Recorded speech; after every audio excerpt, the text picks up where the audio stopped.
A letter by Saint Boniface. The careful shepherd watches over Christ's flock. In her voyage across the ocean of this world, the Church is like a great ship being pounded by the waves of life's different stresses. Our duty is not to abandon ship but to keep her on her course. The ancient fathers showed us how we should carry out this duty: Clement, Cornelius and many others in the city of Rome, Cyprian at Carthage, Athanasius at Alexandria. They all lived under emperors who were pagans.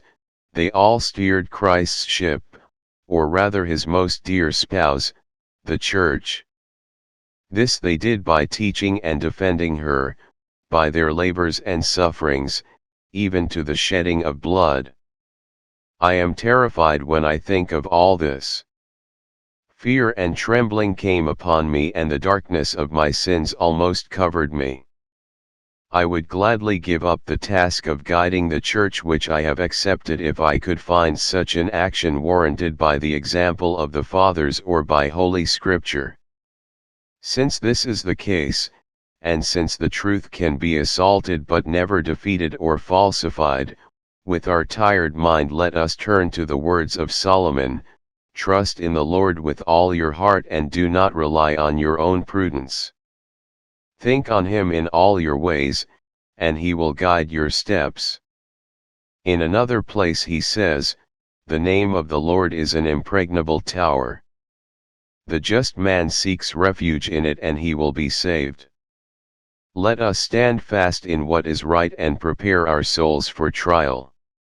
Let us wait upon God's strengthening aid and say to him, "O Lord, you have been our refuge in all generations." Let us trust in him who has placed this burden upon us. What we ourselves cannot bear, let us bear with the help of Christ. For he is all-powerful, and he tells us, "My yoke is easy and my burden is light." Let us continue the fight on the day of the Lord. The days of anguish and of tribulation have overtaken us. If God so wills, let us die for the holy laws of our fathers, so that we may deserve to obtain an eternal inheritance with them. Let us be neither dogs that do not bark, nor silent onlookers, nor paid servants who run away before the wolf. Instead, let us be careful shepherds watching over Christ's flock.